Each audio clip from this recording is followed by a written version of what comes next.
तो आज हम will start with chart patterns. There are various type of chart patterns जो मार्केट में बनते हैं। तो हम वो चार्ट पैटर्न्स कैसे यूज कर सकते हैं। जनरली आफ्टर फंडामेंटल्स हमें कहाँ एंट्री लेनी है या हमें कहाँ पता लगेगा कि नाही ते फोन एकतर सगळ्यांचंच होऊन जाईल ना. हेलो। नाही का? हा, नाही का? एक इथे ठेवू म्हटलं म्हणजे सगळ्यांचंच होऊन जातं. आपली आई मीटिंग चालत रिक्वेस्ट राहते. आई आवाज बंद रिक्वेस्ट कर. आई तुम्ही आवाज रिक्वेस्ट बंद. Please mute. आता एक एक आता अतुल साठी थांबलं ना.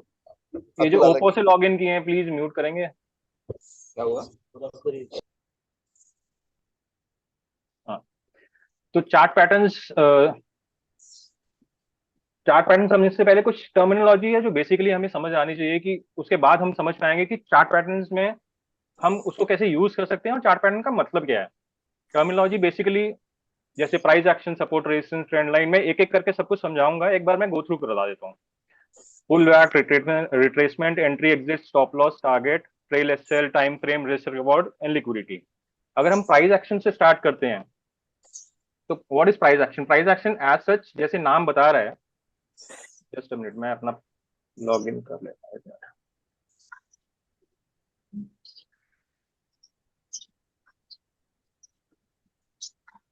जैसे प्राइस एक्शन नाम बता रहा है कि प्राइस कैसे एक्शन फॉर्म कर रहा है, जो कैंडल्स हैं वो क्या फॉर्म कर रही हैं।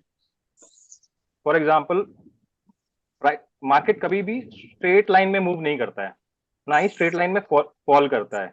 मार्केट हमेशा मूव करेगा वो स्टेप बाय, ऐसे जैसे स्टेयर्स होती हैं, pull back, long, then pull back and then upward movement. Then जब मार्केट ने गिरना भी है तो मार्केट स्ट्रेट फॉरवर्ड नहीं गिरेगा। मार्केट एक पहले कंसोलिडेशन करेगा, फिर उसके बाद फिर वो नीचे आएगा। नीचे भी स्ट्रेट नहीं आएगा, नीचे भी वो स्टेप बाय स्टेप आएगा, सपोर्ट पे सपोर्ट लेता हुआ, रेजिस्टेंस से रेजिस्टेंस लेता हुआ। एंड दिस इज जो ये अपसाइड ये मूवमेंट है, इसको हम प्राइस एक्शन बोलते हैं। प्राइस एक्शन में हो क्या रहा है कि मार्केट एक लाइन से सपोर्ट लेते हुए वहां से बाउंस करेगी, वहां से बाउंस करेगी एंड देन वहां से बाउंस करेगी। ये होगा जब मार्केट अप ट्रेंड में है। ऐसे ही जब मार्केट डाउन ट्रेंड में है तो मार्केट जो बेस जो टॉप लाइन होगा उससे रेजिस्टेंस ले लेके नीचे आएगा। जब हम अप ट्रेंड में होते हैं तो हम सपोर्ट देखते हैं, जब हम डाउन ट्रेंड में होते हैं तो हम रेजिस्टेंस देखते हैं एंट्री और एग्जिट्स के लिए। जो सपोर्ट रेजिस्टेंस है, ये सपोर्ट रेजिस्टेंस मेरे को थोड़ा सा डिटेल में बताना पड़ेगा, तभी वो हम आगे बढ़ पाएंगे। जनरली मार्केट जब मूव करेगा तो वो ट्रेंड तीन तीन डायरेक्शन में मूव करता है। एक होता है अप डायरेक्शन, एक होता है साइडवेज में, और एक होता है डाउन ट्रेंड, डाउन साइड। जब मार्केट साइडवेज में रहता है तो यहाँ पे तीन प्लेयर्स होते हैं। हम बोलते हैं सपोर्ट जब ब्रेक करेगा तो वो रेजिस्टेंस बन जाएगा, रेजिस्टेंस जब ब्रेक करेगा वो सपोर्ट बन जाएगा। उसके पीछे का लॉजिक क्या है? मार्केट जब ऐसे जा रहा है, यहाँ से मार्केट ने रेजिस्टेंस लिया, यहाँ पे सेलर एक्टिव हुए, सेलर्स ने इसको पुश किया यहाँ तक। यहाँ पे वो नीचे नहीं जा पा रहा है, उसने यहाँ पे सपोर्ट लिया, यहाँ पे बायर्स एक्टिवेट हो गए। देन अगेन बायर्स ने इसको लेके गए यहाँ तक। यहाँ पे जो सेलर्स थे वो पावरफुल थे, उन्होंने फिर इसको रेजिस्टेंस दिया, वो फिर आ गया। अब मार्केट क्या होगा, चैनल में मूव कर रहा है। अब इसमें तीन प्लेयर्स हैं, एक जो बायर है, जो सेलर है, और जो एक साइड में बैठा है एक्स बंदा। जनरली हम क्या बोलते हैं कि मार्केट जब ये ब्रेक करेगा तो ये जो रेजिस्टेंस था, जब मार्केट इस पे दोबारा वापस आएगा ये सपोर्ट की तरह काम करेगा, तो यहाँ से फिर बाउंस बैक होने के चांसेस रहते हैं। और ऐसे ही जब ये रेजिस्टेंस ब्रेक करता है तो मार्केट नीचे आता है। ये जो रेजिस्टेंस था एक टाइम, ये नेक्स्ट टाइम सपोर्ट बना है। वो क्यों बना है? जब मार्केट इस रेंज में था, जो दो प्लेयर्स थे, यहाँ पे जो सेलर स्ट्रांग था, यहाँ पे जो बायर स्ट्रांग था। अब हुआ क्या, सेलर्स ने कोशिश की नीचे लाने की, वो यहां तक ही ला पाए। बायर्स ने कोशिश की ऊपर लेके जाने की, वो यहीं तक लेके जा पाए।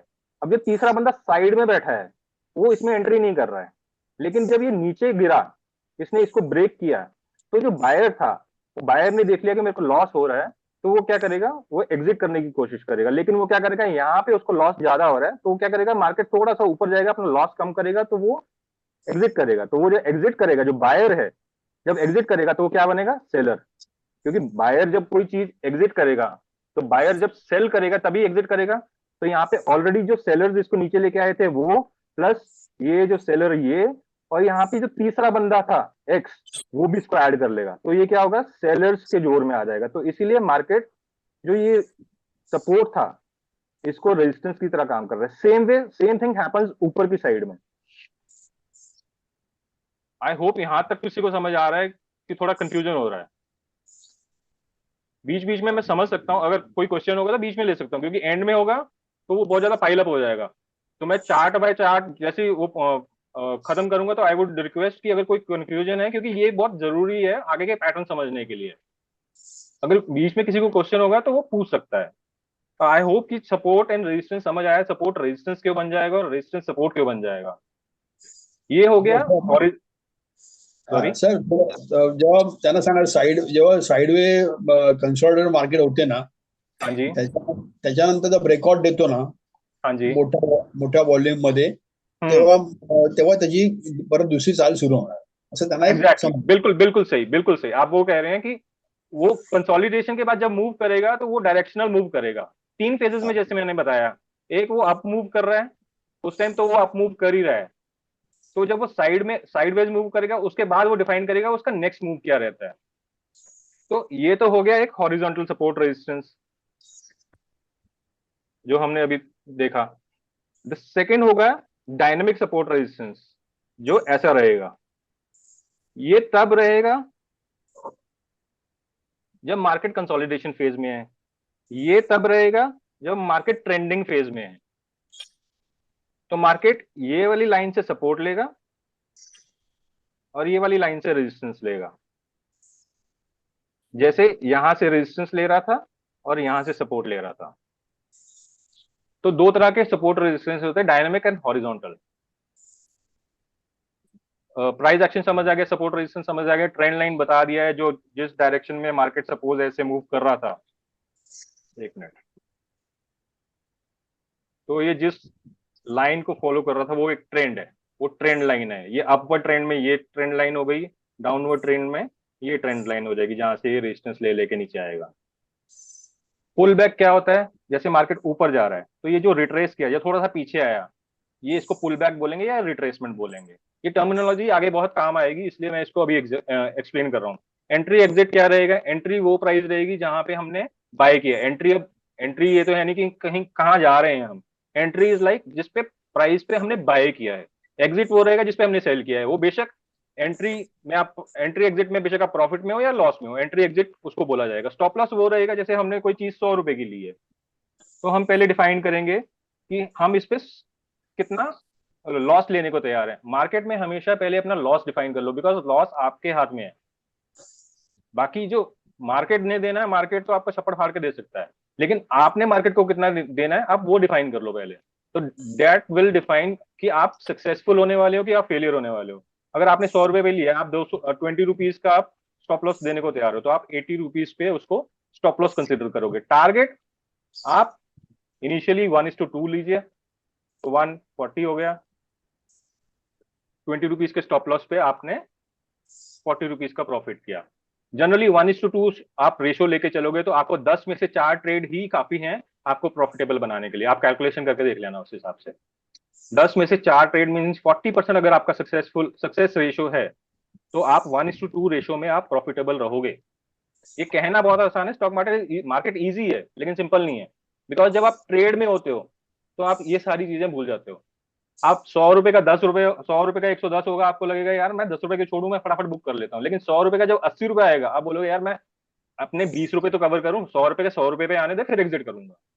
तो वहां पे साइकोलॉजी काम आती है। ट्रेल एसएल रहता है कि जब आप प्रॉफिट पे पहुंच गए हो उसके बाद आपने अपना स्टॉप लॉस थोड़ा कम कर लिया। आप 100 रुपए पे 80 रुपए का स्टॉप लॉस लिया था तो आप 100 रुपए पे 90 रुपए पे आ गए, आप 10 रुपए का स्टॉप लॉस कम कर लिया आपने।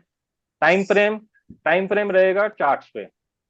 मैं अगर आपको दिखाऊंगा तो हाँ, जस्ट अ मिनट।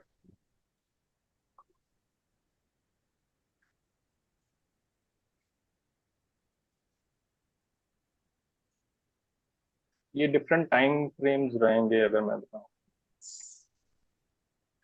ये जैसे ये ऊपर वाला दिखा रहा है, this is the time frame. ये 1 आवर का टाइम फ्रेम है इन्फोसिस का। हम इसको कम ज्यादा कर सकते हैं, वो डिपेंड करता है आप लॉन्ग टर्म खेलना चाहते हो, आप शॉर्ट टर्म करना चाहते हो। तो यहाँ से आप उसको कर सकते हो कि आप उसको 10 मिनट का टाइम फ्रेम देखना चाहते हो। सॉरी 10 मिनट अलाउड नहीं, 5-15 देन 30 मिनट देन 1 आवर होगा। आप अगर लॉन्ग टर्म प्लेयर हो तो आप वन वन वन डे की कैंडल पे आप उसको एनालिसिस करोगे, अगर आप लॉन्ग टर्म खेलना चाहते हो आप, और आप स्विंग में करना चाहते हो तो आप 1 डे का करोगे, आप लॉन्ग टर्म करना चाहते हो इन्वेस्टर हो तो आप 1 वीक का एनालिसिस करोगे। तो वो टाइम फ्रेम रहता है डिफरेंट एंड डिफरेंट, कि एक हफ्ते में कितना मूवमेंट हुआ, 10 मिनट में कितना मूवमेंट हुआ, 1 घंटे में कितना मूवमेंट हुआ है, आपको अपना डिफाइन करना है। अगर आप लॉन्ग टर्म, जनरली रहता है क्या है कि अगर हम स्विंग कर रहे हैं तो हम डेली एनालिसिस करके 1 आवर टाइम फ्रेम पे एग्जीक्यूशन लाते हैं, मतलब एक स्टेप डाउन करना होता है। अगर हम लॉन्ग टर्म थोड़ा इन्वेस्ट कर रहे हैं, हम उसको वीकली एनालिसिस करेंगे और हम उसको डेली क्लोजिंग पे बेसिस पे उसको एंट्री करेंगे या एग्जिट करेंगे।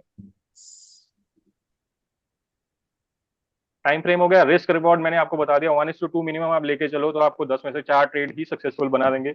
लिक्विडिटी इज, आप वो स्टॉक्स लीजिए जिसमें बायर्स और सेल, जब बायर बाय कर रहा है तो उसको उतनी क्वांटिटी मिल पा रही है इजीली, और सेलर जब सेल कर रहा है तो उसको उतनी क्वांटिटी इजीली वो सेल कर पा रहा है। तो मतलब उसको ये नहीं कि आपने 100 रुपए पे एंट्री करनी चाहिए लेकिन लिक्विडिटी नहीं थी तो आपको एंट्री ही 105 पे मिली, तो आप 5 रुपए ऑलरेडी गवा चुके हो। तो लिक्विड स्टॉक वो रहेगा जिसमें गुड क्वांटिटी ऑफ सप्लाई रहेगी।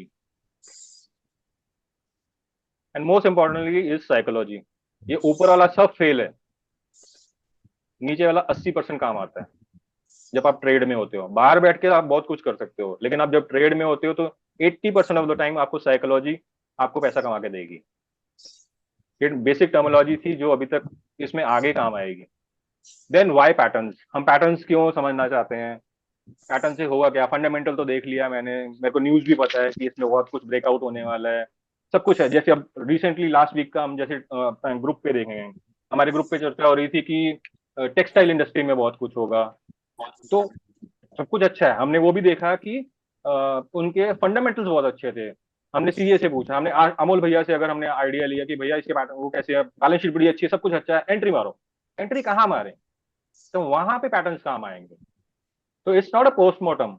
अब मैं दिखाऊंगा कि ये मैं आज प्रूव करूंगा कि ये पोस्टमार्टम नहीं होता है। It is like you can use, कि आपको ट्रेंड पता लगेगा अभी ट्रेंड क्या होने वाला है, ट्रेंड कहाँ चेंज होने वाला है, ये पैटर्न्स आपको बताएंगे। जिसने ऑलरेडी बाय किया होगा उसने बुक कहाँ करना है वो एक इंडिकेशन देगा इसमें। The goal is how to use the chart patterns to better time your entries. अगर आप एंट्रीज प्रॉपर कर पाएंगे, एग्जिट्स प्रॉपर कर पाएंगे, तो आप अपना रिस्क रिवॉर्ड मेंटेन कर पाएंगे। आपने एंट्री ही टॉप पे कर ली है तो रिस्क रिवॉर्ड तो कुछ नहीं मिलेगा आपको, एग्जिट लॉस पे ही होगा। और कितनी देर होल्ड करोगे।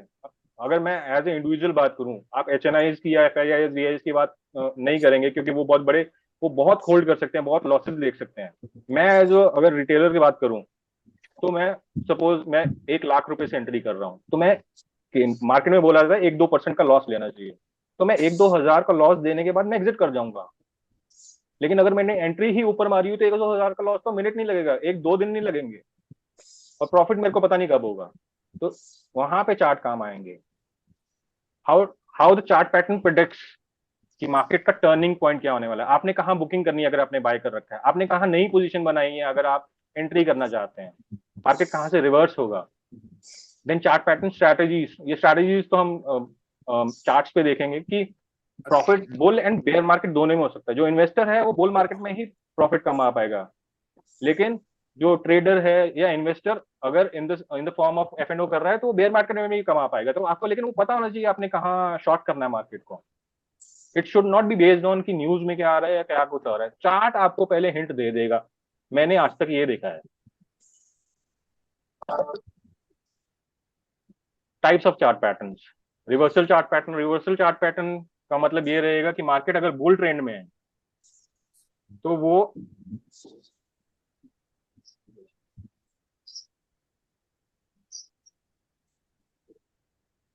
मार्केट अगर बुल ट्रेंड में है तो वो कहाँ पे रिवर्स करेगा। तो ये हमें वो बताएगा, चार्ट पैटर्न इंडिकेशन दे देगा कि मार्केट यहाँ पे रिवर्स करेगा, यहाँ पे वो कुछ पैटर्न बनाएगा। देन इसमें जो लास्ट वीक मनीष भैया ने प्रेजेंटेशन दी थी कैंडल स्टिक्स पे, उस कैंडल्स पे एंट्री कैसे बनेगी, वो चार्ट पैटर्न्स में वो कैंडल्स कहाँ बन रही है कि हम एंट्री कर पाए, वो काम आएंगी अब। रिवर्सल चार्ट पैटर्न वो होगा जो रिवर्स करेगा, बुल ट्रेंड को बेयर ट्रेंड में कन्वर्ट करेगा, बेयर ट्रेंड को रिवर्स करके बुल ट्रेंड में कन्वर्ट करेगा। Continuation chart pattern, continuation chart pattern का मतलब जैसे नाम बता रहा है कि अगर बुल ट्रेंड है, बुल ट्रेंड में एक जगह आएगा ऐसा जहां वो होल्ड करेगा, कंसोलिडेट करेगा, साइड में जाएगा, वहां पे कौन सा चार्ट बनेगा कि वो कंटिन्यू करेगा, वो कंटिन्यूशन चार्ट पैटर्न होगा। तीसरा होता है बायलेटरल, ये इसमें ऐसा रहता है कि मार्केट वो चार्ट के बाद ऊपर भी जा सकता है, नीचे भी जा सकता है, वो पैटर्न ऐसा बनेगा।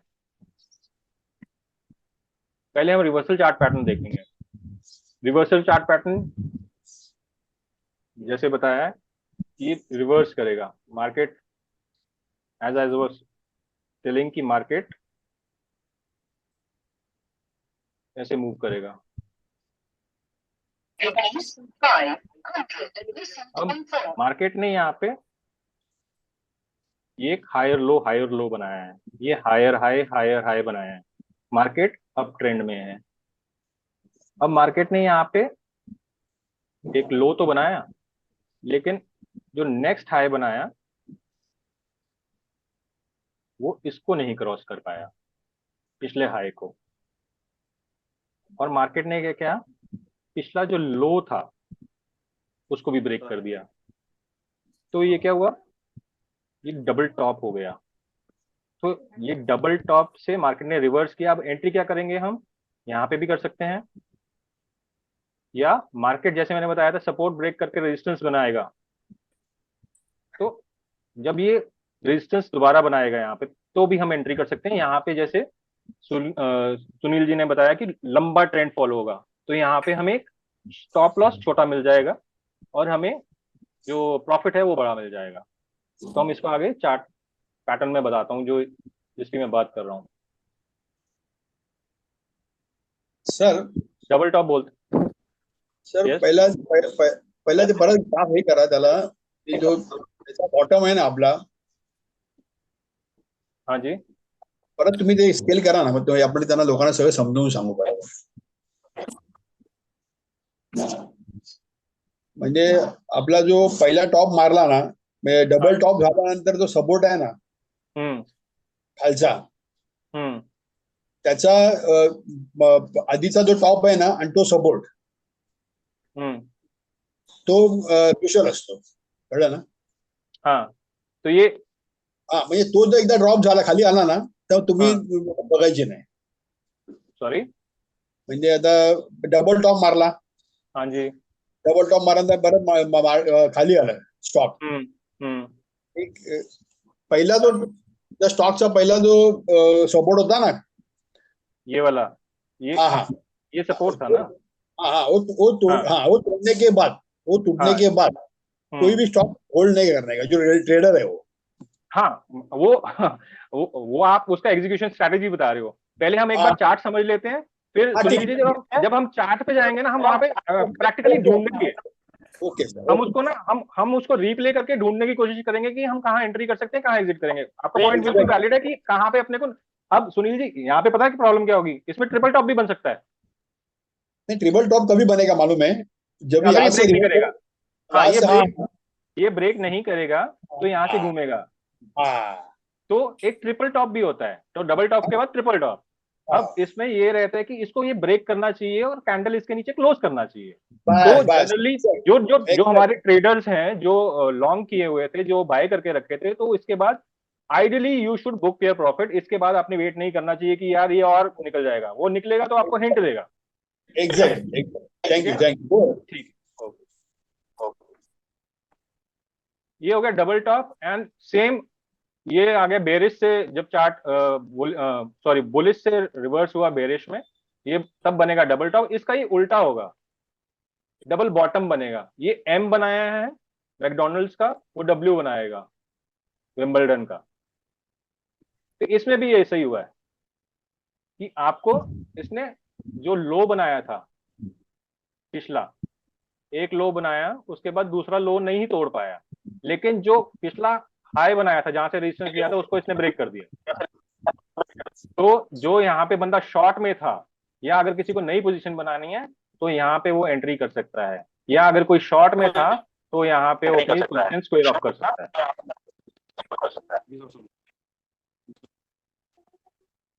इसमें नेक्स्ट चार्ट पैटर्न आता है हेड एंड शोल्डर्स। ये बहुत फेवरेट है कई ट्रेडर्स का। इसमें क्योंकि आपको डिफाइन, मेरे को ऑनेस्टली मेरे को ये आइडिया नहीं कि डबल टॉप या डबल बॉटम में कितना कर पाएंगे, 1:2 रेशियो लेके हम उतना प्रॉफिट बुक कर सकते हैं। लेकिन इसमें आपको ये टारगेट भी इनिशियली मोटा मोटा बता देता है कि ये कितना टारगेट देने वाला है। तो हेड एंड शोल्डर में क्या रहता है, इसमें भी सॉर्ट ऑफ स्टोरी सेम ही है। इसमें क्या हुआ, जो बायर था वो यहां तक लेके गया उसको, यहाँ पे उसने सपोर्ट बनाया, ये पीछे से एक बुल ट्रेंड था, सेलर्स यहां तक ही ला पाए उसको। बायर्स ने और जो दिखाया कि नहीं जी हम डबल टॉप नहीं बनने देंगे, हम पहले ही उसको और ऊपर लेके जाएंगे। अब लोगों ने क्या सोचा, यहाँ से ब्रेकआउट हो गया, ये तो और लंबा जाएगा। लेकिन सेलर्स ने यहां से लाके भी जोर मारा, इसलिए सपोर्ट तक लाए। अब ये सपोर्ट हो गया क्रूशल। अब बायर्स ने फिर जोर मारा लास्ट अटेम्प्ट और उसको यहां तक लेके गए। लेकिन सेलर्स ने यहाँ पे इसको ऊपर नहीं जाने दिया एंड इसको नीचे, ये नेक लाइन बोलते हैं इसको ब्रेक कर दिया। And then becomes head and shoulder. क्यों बोला जाता है, this is like a head, this is a right shoulder and this is a left shoulder. ये हमारे सिर के दोनों कंधे टाइप्स बन जाता है। एंड ये जो नेक लाइन है, जब ये ब्रेक होती है, ये एक बार रीटेस्ट करने आएगा तो आप यहाँ पे एंट्री बना सकते हो। जो अग्रेसिव ट्रेडर्स रहते हैं वो बोलते हैं मेरे को यहीं पे एंट्री बना देनी है, मेरे को ये रीटेस्ट का वेट ही नहीं करना है। अब इसमें होता है क्या कि यहाँ का स्टॉप लॉस लेके चलते हैं कि अगर मार्केट टर्न अराउंड किया और इसको ब्रेक किया तो ये जो पैटर्न बना था ये फेल हुआ है, तो ये पैटर्न का चार्ट ही बन गया। तो जनरली इस टाइप का हेड एंड शोल्डर बनता है। ये रिवर्सल पैटर्न हो गया है। बुल ट्रेंड में जब बेरिश ट्रेंड में चेंज होगा तो ये हेड एंड शोल्डर बनेगा। इसको हम चार्ट्स पे देखेंगे कि कहाँ पे एंट्री बना सकते हैं, कहाँ पे एग्जिट कर सकते हैं, और उस टाइम वो कैंडल स्टिक्स जो मनीष भैया ने समझाई थी वो कहाँ पे ढूंढनी है। ऐसे ही ये हेड एंड शोल्डर होता है, ऐसे ही इनवर्स हेड एंड शोल्डर होता है। जो मैं बता रहा था कि इसमें ये लोगों का इसलिए फेवरेट है क्योंकि जनरली देखा जाता है कि जो टारगेट है वो टारगेट जितना ये हेड बना है उतना टारगेट हमें मिल जाता है।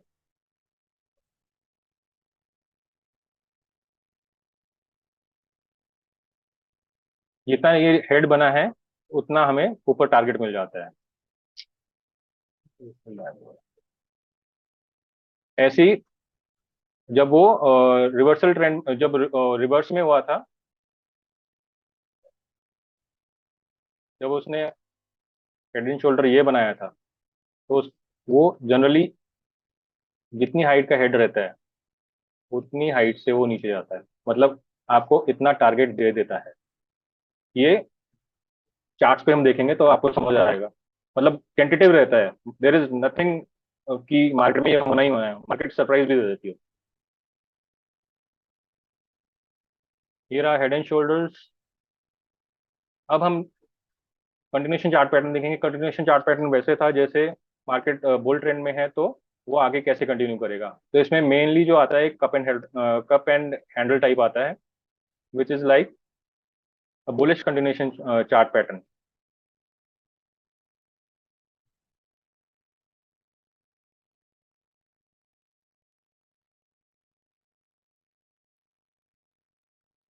सिस्टम में थोड़ा लैग चल रहा है।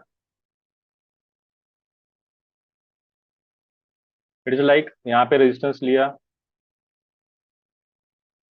मार्केट नीचे आया, सर्कुलर सर्कुलर प्रॉपर सर्कुलर नहीं रहेगा, मार्केट ऐसे ऐसे ऐसे ऐसे ही करके आएगा, लेकिन वो एक राउंडिंग बॉटम टाइप बनता है। देन उसके बाद आइदर मार्केट ऐसा एक हैंडल बनाता है, हैंडल भी ऐसा रहता है कि चार्ट ऐसा ऐसा मूव कर रहा है। जब ये कई लोग ये हैंडल के ब्रेकआउट पे एंट्री ले लेते हैं, कई बोलते हैं कि पूरा कप एंड हैंडल बनने दो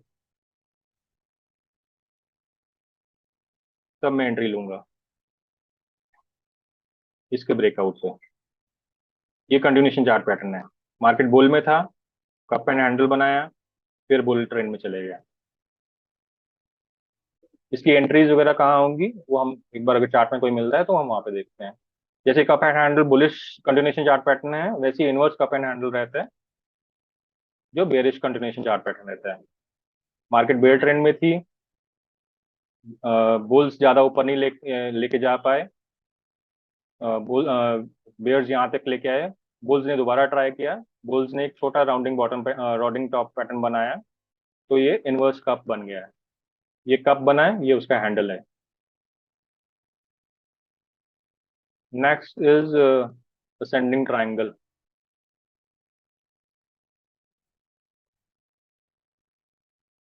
पैटर्न्स में कुछ ज्यादा समझने वाला नहीं है, लेकिन जब आप चार्ट पे देखते हो तो आपको इंटरेस्टिंग लगता है। लेकिन आपको ये आइडिया होना चाहिए कि कैसे कैसे पैटर्न्स रहते हैं। ये भी एक बुलिश कंटिन्यूएशन चार्ट पैटर्न है। मार्केट बुल ट्रेंड में था, बेयर्स ने कोशिश की, नीचे लाए, एक स्विंग बना दिया यहाँ पे। बुल्स ने कोशिश की, जो टॉप था उसको ब्रेक नहीं कर पाए। बेयर्स ने कोशिश की, पिछला स्विंग भी नहीं तोड़ पाए। बुल्स ने कोशिश की, यहाँ तक लेके गए। हो सकता है यहाँ से वापस लेने के बाद ये ऊपर जाए, या ये ऊपर जाने के बाद यहाँ पे एक रिट्रेसमेंट ले और ऊपर जाए।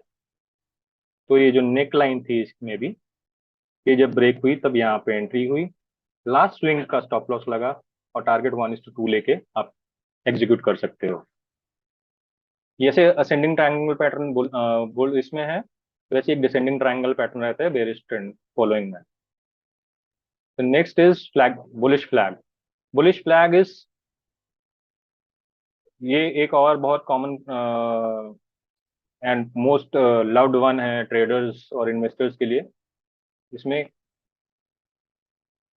क्या रहता है, बुल्स ने एक ट्रेंड बना दिया, आपने देखा कि मार्केट बुल ट्रेंड में है या कोई स्टॉक बुल ट्रेंड में है, उसने बहुत फॉलो, अब आपने एंट्री मारनी है, तो होगा क्या, बियर्स या प्रॉफिट बुकिंग कह लो या बियर्स कोशिश करेंगे,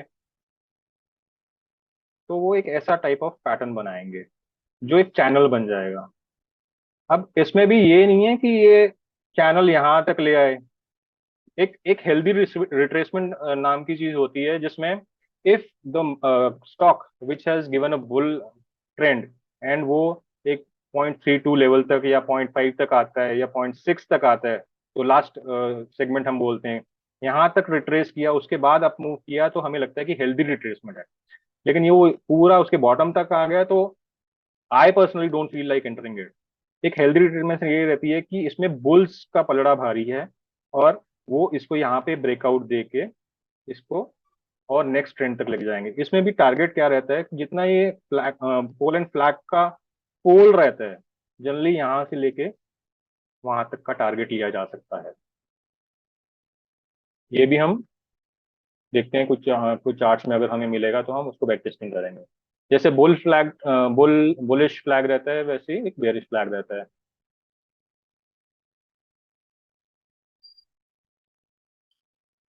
मैनी मोर वेजेस रहते हैं, वेजेस भी सॉर्ट ऑफ फ्लैग्स ही हैं, लेकिन वो कंप्रेस हो रहे हैं। ये राइजिंग वेज रहता है,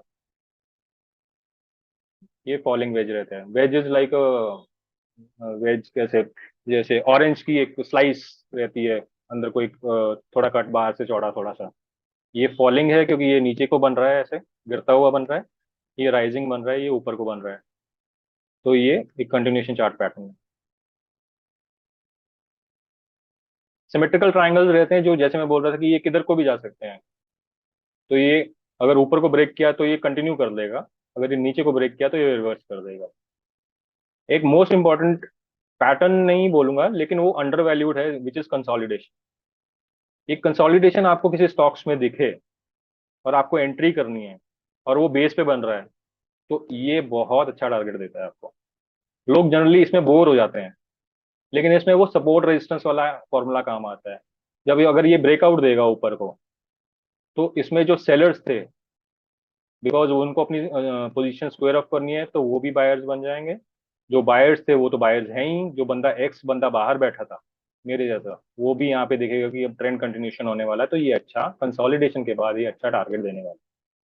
जितना लंबा कंसोलिडेशन उतना लंबा उसका ट्रेंड रहेगा, लेकिन ये भी फेल होता है।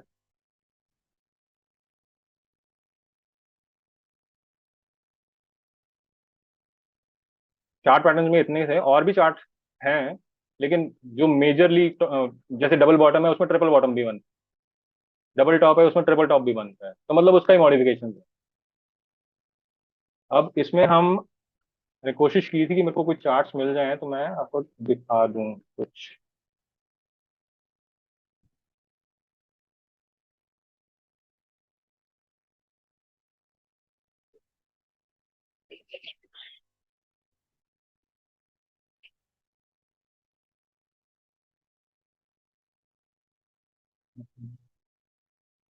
रैंडमली ही देखता हूँ अगर कुछ मिलता है तो।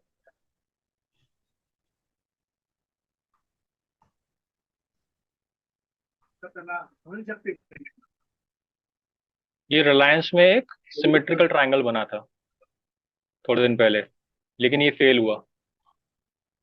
रिलायंस में एक कंसोलिडेशन बना था जिसपे बहुत लोगों ने बेट किया था, और मैंने भी बोला था कि 330 के ऊपर हम उसको देख सकते हैं।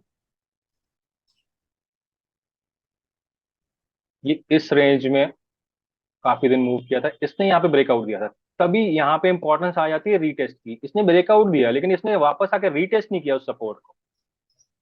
यहाँ पे हम कुछ भी कहें कि न्यूज आई थी, कोई भी रीजन मार्केट देगी आपको, या न्यूज आएगी या हिडन की कोई रिपोर्ट आ जाएगी, कुछ आएगा, इसने रीटेस्ट नहीं दिया और ये फिर वापस चैनल में आ गई। तो ये एक इसका, अदरवाइज अगर हम देखें तो जनरली हम लेके चलते हैं कि जो टारगेट है वो इतना, जितनी रेंज में ये कंसोलिडेट करता है उतना टारगेट मिलता है। तो उतना टारगेट नहीं दिया है, लेकिन समहाउ इसने 1:1 तो दे ही दिया है। लेकिन आई वोंट कंसिडर, बिकॉज जितना ये कंसोलिडेशन किया था इसका और लॉन्ग रन हम देख सकते थे। कप एंड हैंडल बना था यहाँ पे, कंसोलिडेशन हुआ था, एक सिप्ला में बना था मैंने जो लास्ट टाइम देखा। सिप्ला में यहाँ पे कप हैंडल बना था एक शॉर्ट छोटे टाइम फ्रेम में, अगर मैं देखूँ तो। हम्म।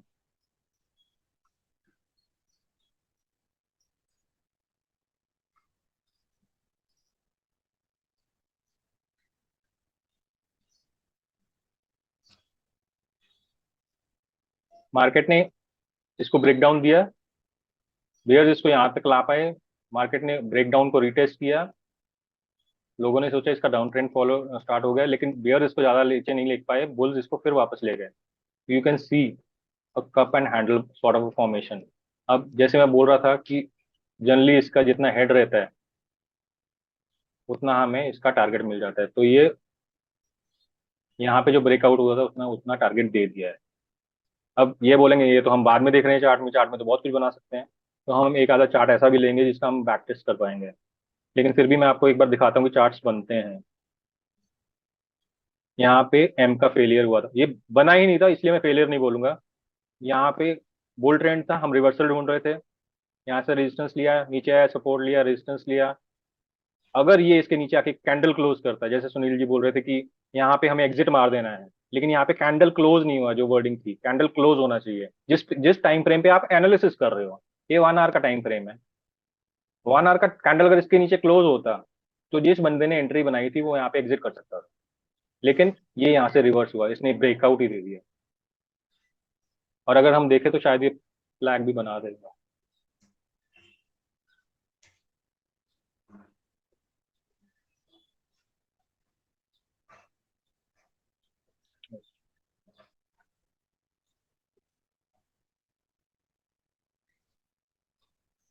ये फ्लैग भी बना के निकला है, और इसने यहाँ पे, अगर हम इसको बोलेंगे ब्रेकआउट दिया है, तो यहीं से सपोर्ट लिया है, यहाँ पे डब्ल्यू बनाया है। ये कंसोलिडेशन एरिया था, हमने इसको मार्क करके रखा था, ये नहीं कि मैंने बाद में मार्क किया है, पहले मार्क किया हुआ है, यहाँ पे लॉन्ग पोजीशन बनाई गई थी। अब हुआ क्या, यहाँ पे इसने पुल डाउन किया, यहाँ पे लिक्विडिटी ली, यहाँ पे अगर आप देखोगे तो ये एक डब्ल्यू बना है।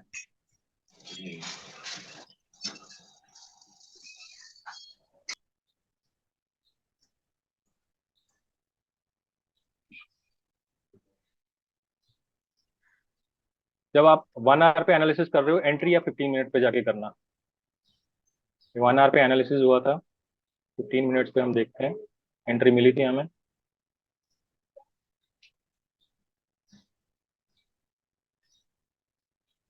एंट्री मिली थी।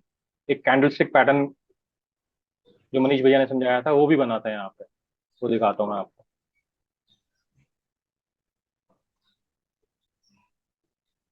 अगर कोई यहाँ पे देखेगा तो एक बुलिश एनगल्फिंग बनी हुई है। तो आपको कहाँ पे चार्ट पे कौन सी कैंडल बन रही है वो एंट्री भी बताएगी आपको। बुलिश एनगल्फिंग बनी थी, और उसके साथ मैं एक और दिखाता हूँ आपको, और वो वॉल्यूम उसके साथ बनी थी। ये जो बेरिश कैंडल थी रेड वाली, इसका वॉल्यूम देखो, और ये जो बुल की कैंडल बनी थी जो एनगल्फिंग बनी थी, और ये पूरी एनगल्फिंग बनी हुई है, और इसका वॉल्यूम देखो पूरा, इसने वॉल्यूम में भी एनगल्फ किया है, यहाँ पे भी एनगल्फ किया है। तो ये परफेक्ट एंट्री थी। ये हो गए शॉर्ट टाइम फ्रेम पे, 15 मिनट के टाइम फ्रेम पे। जो लंबे वाले हैं वो एक एक दिन का एनालिसिस करके उसको आगे कर सकते हैं। ये कंसोलिडेशन हुआ था, कंसोलिडेशन के बाद ब्रेकआउट हुआ था। अब जो तो रिस्की प्लेयर थे वो एंट्री बना के नहीं गए। कोई बोलता है कि मैं रीटेस्ट का वेट करूंगा, उसको अपॉर्चुनिटी यहाँ नहीं मिली है।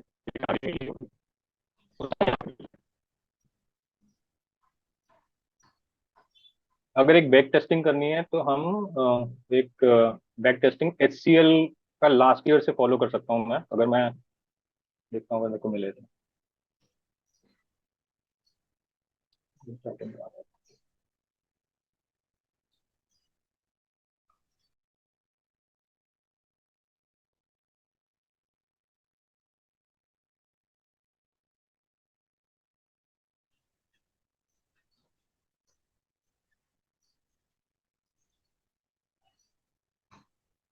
HCL चेक का हम चार्ट उठा लेते हैं, 1 घंटे का टाइम फ्रेम एक दिन का टाइम फ्रेम ले लेते हैं। देन मैं इसको सारा डिलीट कर देता हूँ। हम इसको लास्ट अक्टूबर से एक बैक टेस्टिंग कर लेते हैं, अक्टूबर 2023 का।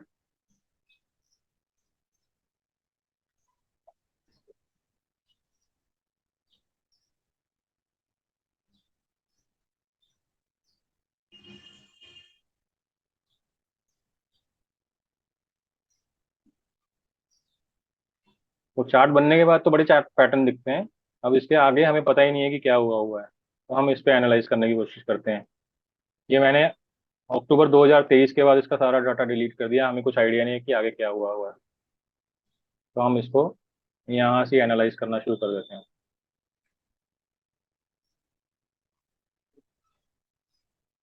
हम क्या करेंगे, ये यहाँ से मार्केट ने टर्न अराउंड लिया था, तो हम इसको एक और जो सपोर्ट रेजिस्टेंस रहता है वो एक लाइन नहीं रहती है, एक जोन रहता है। आप बोलोगे कि यार सपोर्ट रेजिस्टेंस बना था, रेजिस्टेंस सपोर्ट बना था, अभिजीत ने बोला था 100 पे उसका सपोर्ट था, उसने सपोर्ट ब्रेक किया, वो नीचे गया, वो 101 पे वापस ने रीटेस्ट किया। अभिजीत ने बोला था 100 पे बनता है, 100 पे नहीं बनेगा, वो रेंज रहेगी, वो 102 105 95 से लेके 105 के बीच में एक रेंज रहेगी जहां से वो टर्निंग पॉइंट दिखाएगा आपको। ये एक रेजिस्टेंस थी, हमने इसको मार्क किया, दोबारा रेजिस्टेंस थी, इसने ब्रेकआउट दिया, हम इसको मार्क करके रख लेते हैं।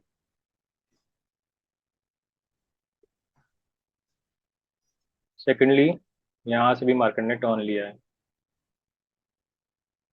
इसको भी मार्क करके रख लेते हैं।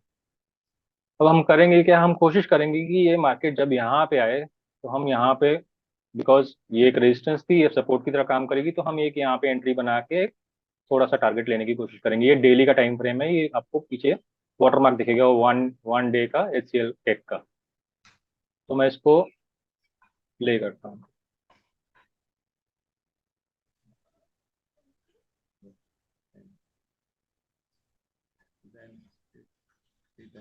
यहाँ पे बुलिश एनगल्फिंग बनी है, एंट्री बनाने को बन सकती है, लेकिन I am still not convince, because ये सपोर्ट तक नहीं आया है, इसने हवा में सी लिया है मेरे हिसाब से तो।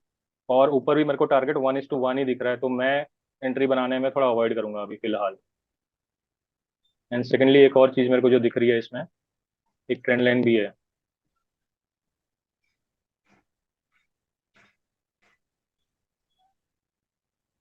अगर इसको ब्रेकआउट करता तो माइट भी, अगर इस कैंडल के साथ इसको ब्रेकआउट करता तो माइट भी मैं एंट्री बना सकता था। आगे देखते हैं क्या होता है। ब्रेकआउट कर दिया इसने, ठीक है, कोई बात नहीं, टारगेट नहीं दिया, अच्छा वो एंट्री नहीं बनाई। अब यहाँ पे हम इसको डबल बॉटम कह सकते हैं। इसके ब्रेकआउट पे एंट्री बना सकते हैं, लेकिन टारगेट फिर छोटा रह रहा है। कोई छोटे टारगेट ले खेलना चाहता है तो यहाँ से इसको ब्रेकआउट मिलेगा तो यहाँ तक का टारगेट ले सकता है, लेकिन रिस्क रिवॉर्ड फेवरेबल नहीं है। देख रहे हैं आप कि यहाँ पे जो ये रेजिस्टेंस थी इसको कैसे रिस्पेक्ट कर रहा है, तो इसलिए टेक्निकल्स फॉलो होते हैं मार्केट में। रेजिस्टेंस के पास ही कंसोलिडेशन कर रहा है, ब्रेकआउट दे दिया इसने, ऊपर का भी ब्रेकआउट दे दिया है, तो ये एक ब्रेकआउट हो चुका है। चाहे तो हम इसमें एंट्री बना सकते हैं, लेकिन मेरे को पिछला डाटा देखना पड़ेगा कि टारगेट कहाँ मिलेगा मेरे को। टारगेट भी दूर है, ले सकता हूँ मैं एंट्री, अगर मैं देखूँ तो यहाँ तक का टारगेट मैं ले सकता हूँ। यहाँ पे लास्ट रेजिस्टेंस थी, अगर आप पीछे जाएंगे तो यहाँ पे ये 2 बार टेस्ट हो चुकी है। एक बार होगी, ये दूसरी बार टेस्ट करने आ रहा है, माइट भी बिकॉज ये बुल ट्रेंड में था, तो माइट भी ये ब्रेकआउट दे दे, चांसेस हैं। इसको थोड़ा और एक्सटेंड कर लेता हूँ कि अगर आप दोबारा यहाँ पे अगर रिटेस्ट करता है तो माइट भी मैं देखता हूँ कि एंट्री बनाऊंगा कि नहीं बनाऊंगा। सेकेंडली यहाँ पे एक ट्रेंड लाइन की फॉलो हो रही है।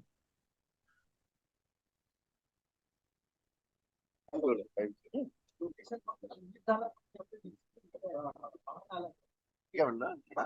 Quality स्वतः तुम्ही check करून घ्या. काय मैं होतं? यहाँ पे एंट्री बनाने को इंटरेस्टेड बरोबर हूँ। आहे. आणि मग आपल्याला 11th रनिंग नको.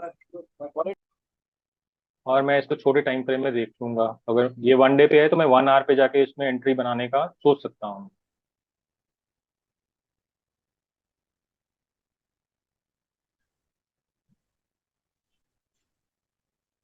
रीजन यहाँ एंट्री बनाने का है, इसने यहाँ से नीचे से लिक्विडिटी ले लिया ब्रेकआउट पे।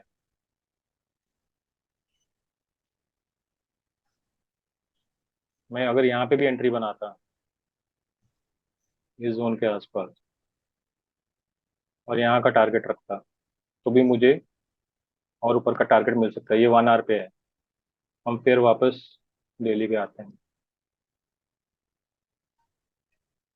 और ये एक और चार्ट पैटर्न भी है शायद, मेरे को लगता है बेरिश के बाद ये एक पियर्सिंग लाइन टाइप मेरे को लग रहा है, शायद चार्ट पैटर्न होगा, देखना पड़ेगा। या ये हैमर बन रहा है सपोर्ट पे, कंसिडर किया जा सकता है। टारगेट दिया है मार्केट ने आपको, पिछले रेजिस्टेंस तक आ चुका है। ये हेड इन नहीं बना, नहीं मेरे को लगा था कि ये हेड एंड शोल्डर भी बना सकता है अगर दोबारा यहाँ से वापस आता है, लेकिन नहीं बना। मार्केट ने जो यहाँ से ब्रेकआउट दिया था, यहाँ पे जो रेजिस्टेंस था उसका सपोर्ट लेके एक और एंट्री दी है। जो शॉर्ट टर्म छोटा स्विंग स्विंग खेलना चाहते हैं तो उनके लिए मल्टीपल एंट्रीज मिली हैं अभी, अगर नोटिस करोगे तो। ब्रेकआउट यहाँ पे ये रेजिस्टेंस था, रेजिस्टेंस का ब्रेकआउट दिया, ब्रेकआउट ब्रेक ये परफेक्ट था। ब्रेकआउट के बाद इसने रीटेस्ट किया है, रीटेस्ट के बाद इस हाई को जब क्रॉस करता तो आप एंट्री बना सकते थे स्टॉप लॉस यहाँ का लेने के बाद। ये ये दिया इसने जबरदस्त वाला टारगेट। 1:2 इज गुड इनफ, लेकिन आप होल्ड करके उसको स्टॉप लॉस ट्रेल करना चाहते हो तो आप लंबा खेल सकते हो। अब मैं इसको बेरिश तब तक नहीं देखूंगा जब तक ये ट्रेंड लाइन नहीं तोड़ता, ये वाली जो मैंने बनाई थी यहाँ पे।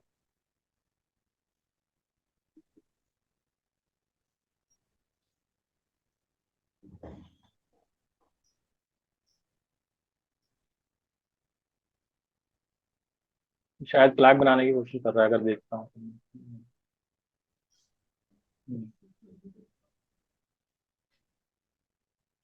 एक और मैं सपोर्ट ड्रॉ कर सकता हूँ, ये लास्ट हाई था इसमें।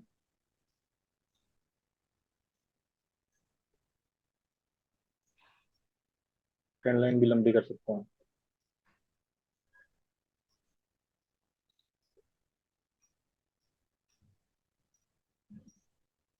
अब सपोज किसी ने यहाँ पे एंट्री बनाई, पहला टारगेट तो यही मिला, उसके बाद ये ब्रेकआउट पे एंट्री बनाई, तो भी उसको 1:2 आराम से मिल रहा है। ये तो हम फॉरवर्ड टेस्टिंग कर रहे हैं, अब ये तो नहीं बोल सकता कि मैंने चार्ट पहले देखा हुआ है, तो सामने बन रहा है अभी, और रिस्क लेना पड़ेगा।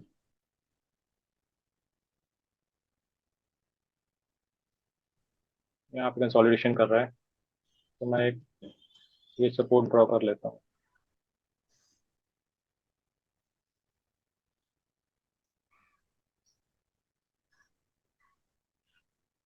ऊपर वाला भी रेजिस्टेंस ड्रॉ कर लेते हैं।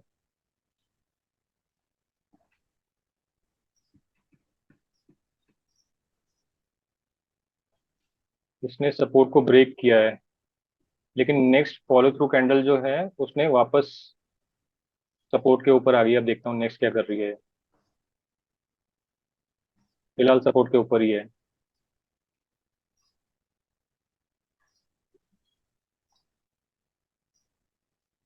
यहाँ पे इंपॉर्टेंट समझ आती है जो रीटेस्ट के बाद एंट्री करने की बात कर रहे थे। ये कंसोलिडेशन हुआ, हमने सपोर्ट लाइन ड्रॉ की थी, इसके नीचे क्लोजिंग ली, लेकिन ये रीटेस्ट करने के बाद अगर अब मैं इसको 1 आवर टाइम फ्रेम में जाता हूँ तो मेरे को देखता हूँ कोई एंट्री बनी थी कि मेरा स्टॉप लॉस हिट हुआ।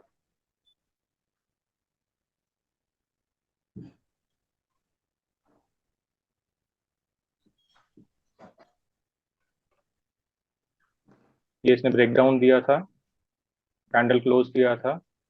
जनरली तो मैं इसके नीचे एंट्री बना देता, लेकिन ये इसने नेक्स्ट कैंडल क्लोजिंग नहीं की है। स्टॉप लॉस हिट भी कह सकता हूँ, लेकिन अगर कोई इस स्विंग के नीचे जाता तो वो ज़्यादा सेफ रहता, क्योंकि यहाँ पे भी सपोर्ट था, यहाँ पे भी विक्स बनी हुई है। डेली में दोबारा देखते हैं क्या बन रहा है।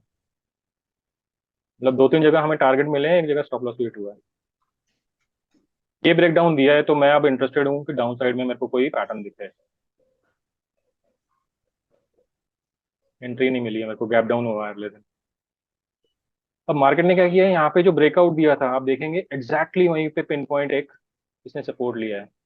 तो जो ये रेजिस्टेंस था, ब्रेकआउट हुआ था, इसको सपोर्ट की तरह काम किया दोबारा से।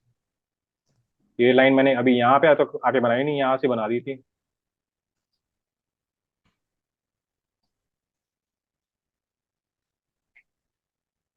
तो मेरे को ऐसा कुछ लग रहा है कि ये कुछ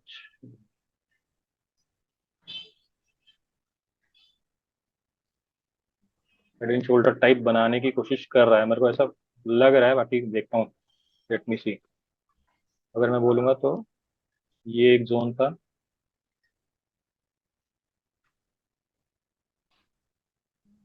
फिर इसने ये हेड बनाया, फिर यहाँ पे ये फिर कंसोलिडेट कर रहा है।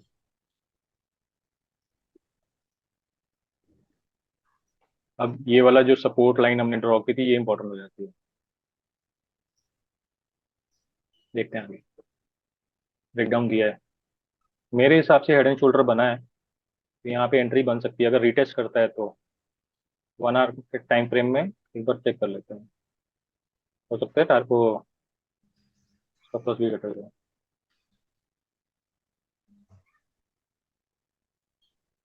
लेकिन अगर टारगेट देगा तो बहुत अच्छा देगा।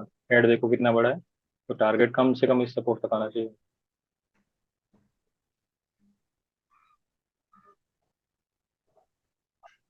तो 1 आवर के टाइम फ्रेम में देखते हैं एंट्री करनी है।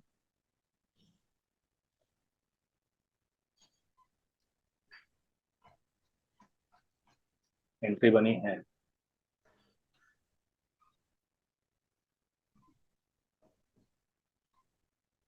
ब्रेक डाउन दिया है, रीटेस्ट किया है, आइडियली एंट्री यहाँ बन जाती इस कैंडल पे, और स्टॉप लॉस यहाँ रहता है। देखते हैं स्टॉप लॉस हिट होता है कि टारगेट मिलता है। टारगेट 1:2 का ले सकते हैं हम, उसके बाद ट्रेल कर सकते हैं। मेरे को इसमें ना लगाना नहीं आता है।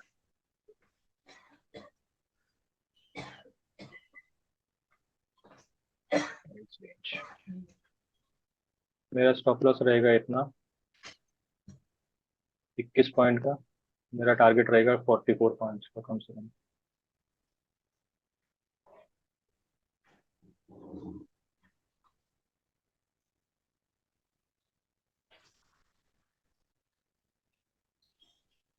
इसका सपोर्ट भी देख लेता हूँ, कोई सपोर्ट तो नहीं है। दूर से तो यहाँ पे टर्न अराउंड किया हुआ है, यहाँ पे कंसोलिडेशन है। लेट्स सी, लेट्स सी आगे क्या होता है। टारगेट दे दिया है, टारगेट दे दिया है। आमलेट का कागज फिर द्यायला बघतो अब यहाँ पे अगर कोई लंबा टारगेट देखना चाहते हैं, जैसे हम हेड का टारगेट देख रहे थे, तो उसमें इसमें ट्रेलिंग वाला रोल प्ले हो सकता है। आप ट्रेल कर लो कॉस्ट और कॉस्ट, अगर आपने लंबा खेलना है। अगर आपने 1:2 बुक करना है तो बुक कर लो, लेकिन यहाँ पे इसने 1:2 दे दिया है।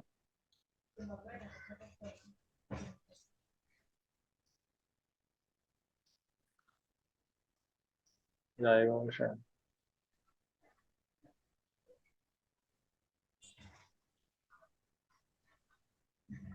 टर्न अराउंड कर गया, देखते हैं।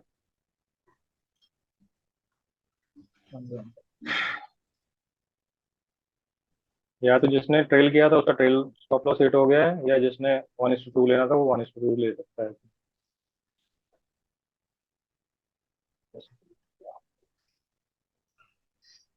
फिर से हम बे में आ जाते हैं।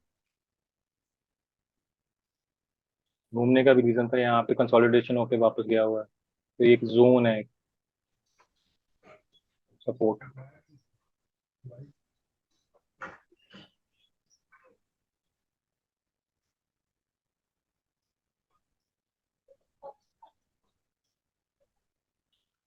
यहाँ दोबारा एंट्री बन सकती थी अगर कोई देख रहा है तो, कि यहाँ पे इसने बेरिश एंगल्फिंग बनाई है, रीटेस्ट हुआ है, और इसने हेड का टारगेट भी दे दिया।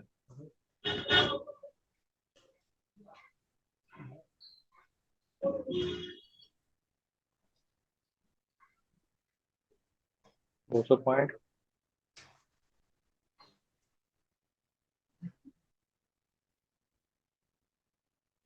दे दिया इसने, वो भी टारगेट। अगर कोई डेली टाइम फ्रेम पे वर्कअप कर रहा था, कोई 1 घंटे पे काम कर रहा था, तो उसके लिए इसने 1 घंटे पे इसने डेली टाइम फ्रेम पे हेड एंड शोल्डर बनाया, डेली टाइम फ्रेम पे इसने एक बेरिश एनगल्फिंग बनाई है यहाँ पे, जैसे वो मनीष भैया उस दिन बता रहे थे। अब इसका हम वो भी देख सकते हैं कि वॉल्यूम था कि नहीं था। इसमें वॉल्यूम थोड़ा कम था, लेकिन पूरा कैंडल क्लोज किया है, और नेक्स्ट कैंडल में वॉल्यूम अच्छा खासा है एंड गैप डाउन खुला है।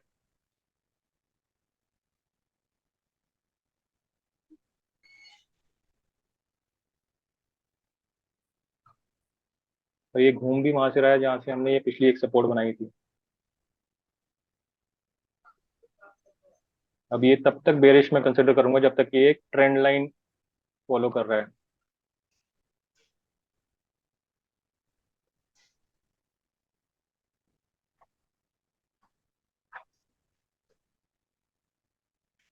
आइडियली 3 पॉइंट्स होने चाहिए ट्रेंड लाइन ड्रॉ करने के लिए, लेकिन थोड़े टाइम के बाद आप दो वाले से भी ट्रेंड लाइन ड्रॉ कर सकते हो।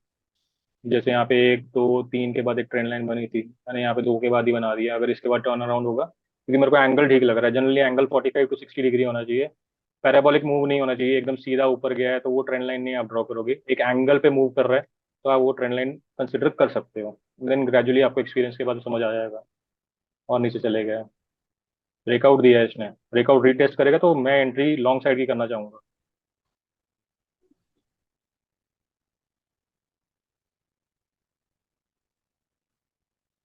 ये एक रेजिस्टेंस भी है।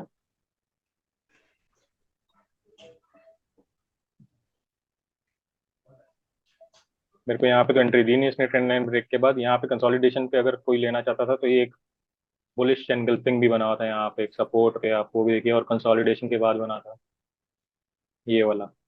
तो मल्टीपल एंट्री मिलती है, एक स्टॉक भी पकड़ते हो तो आपको उसमें ही वो, ये नहीं है कि आपको निफ्टी बैंक निफ्टी ही करना है। एक स्टॉक पकड़ के उसकी चाल समझते हो तो आपको समझ आ जाता है। सारे हैं कि सो गए? है। अच्छा ठीक है, मैं अकेला ही लगा हूँ, मेरे को ऐसा लग रहा है कि पता नहीं कोई सुन रहा है कि नहीं।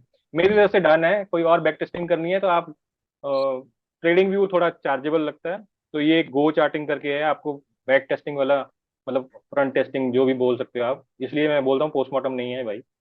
ये करता है ट्रेंड फॉलोज, टेक्निकल्स फॉलो करता है, टेक्निकल नाम की चीज है, इसमें नहीं है। तो क्रिप्टो में अगर आप देखोगे तो उसमें तो फंडामेंटल होते ही नहीं है, उसमें तो है ही सारा टेक्निकल। और ये मैंने अभी नहीं बनाई है, नई नई पहले बनी हुई है, मतलब एनालिसिस के बाद ही बनी हुई है। तो इसमें बहुत बहुत अच्छा देता है। देखिए ये राइजिंग वेज दिख रहा है आपको एक, ये राइजिंग वेज दिया, राइजिंग वेज का ब्रेक डाउन हुआ, ब्रेक डाउन के बाद टारगेट मिला है आपको। तो है, बाकी सुनील जी, बाकी आपके एक्सपर्ट कमेंट्स मेरी तरफ से डन है। तो आई बिलीव टेक्निकल्स वर्क करते हैं, I I advocate for that, technicals work करते हैं। ओनली थिंग इज वो नहीं देखो जो चार्ट दिखाना चाहता है आपको, वो मत देखो जो आप देखना चाहते हो आपकी बनना चाहिए, बनना नहीं चाहिए। बन रहा है तो एंट्री करो, नहीं बन रहा है तो नहीं एंट्री करो, कोई पकड़ के थोड़ा नहीं आपको एंट्री करा रहा ये ट्रेंड हम लोग फ्यूचर ऑप्शंस के लिए भी यूज कर सकते हैं ना, ये जो चार्ट्स के है जो यार। ये फ्यूचर ऑप्शन में, हाँ, फ्यूचर ऑप्शन में पता है क्या, डिके आपको खत्म कर देगा आपका। जैसे ये कंसोलिडेशन है, तुमने देख लिया, ये डाउन ट्रेंड में कंसोलिडेशन में तुम ऑप्शन लेके बैठ गए, अगर बाइंग कर रहे हो, सेलिंग कर रहे हो, बैठे हम्म रहो। बाइंग जनरली छोटे कैपिटल के साथ, generally majority of the people they tend to buy options.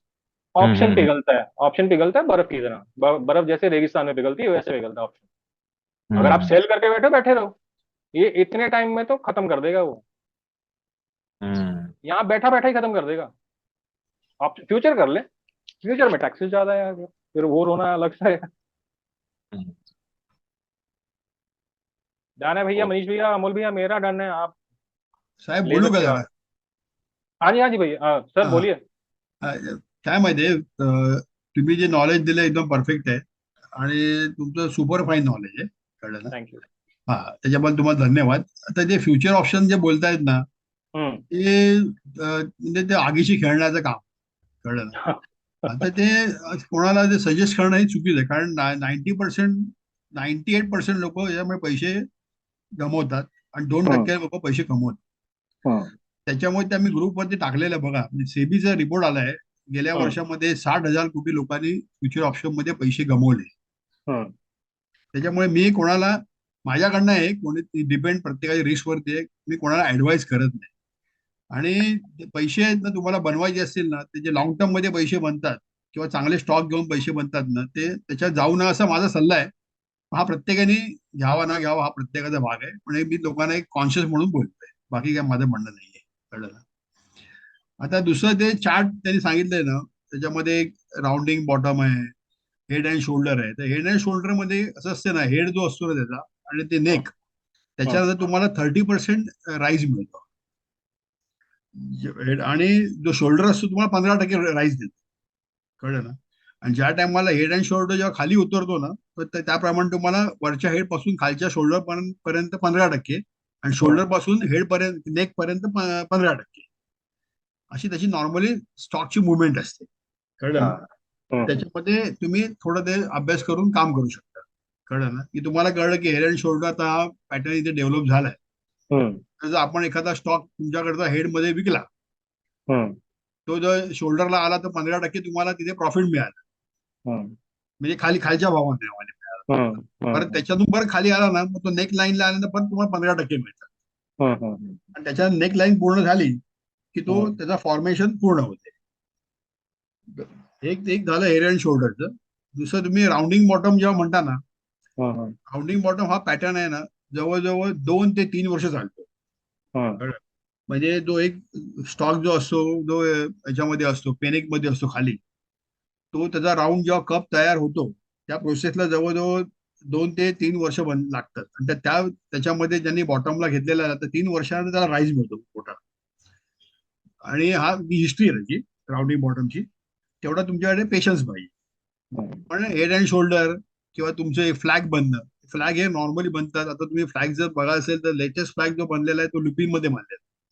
लुपिनचा chart जो ओपन करून बघाल ना, हम्म, गेल्या 6 महिन्यामध्ये लुपिननी चांगला ब्रेकआउट दिलाय, कळलं ना? म्हणजे ज्या लोकांना हे समजून सांगायचं असेल ना, त्याच्यासाठी ते एक चांगलं एक्झाम्पल आहे, कळलं? आणि दुसरा त्यांनी डेव्हिस लॅबनी आता ब्रेकआउट दिलेला आहे, लॉंग कन्सोलिडेट करून बराच वेळ त्या रेंज बाउंड झाल्यानंतर त्यांनी ब्रेकआउट दिलंय. एक ते तुम्हाला एक मॉडेल म्हणून आहे त्याच्यामध्ये, तर तुम्ही ते पण फॉलो करू शकता. असे बरेच चार्ट, कॅन्डल, म्हणजे तुम्ही रोज तर बघाल ना, प्रत्येक चार्ट मध्ये तुम्हाला त्या चार्टशी बोलता आलं पाहिजे. ऍक्च्युली ज्याशी तुम्ही चार्टशी बोलाल ना, सगळे रोज बघून बघून बघून बघून, म्हणजे एक्सपर्ट जो असतो ना, जो एक 10,000 तास जेव्हा चार्ट मध्ये काम करतो ना, 10,000 तास, तो मग त्या एका कॅन्डल वरून पण सांगू शकतो की ही मुवमेंट पुढे काय होणार. तेवढी एक्सपर्टी त्याच्यामध्ये असते, त्याच्यामध्ये तेवढा टाइम काढलेला असतो.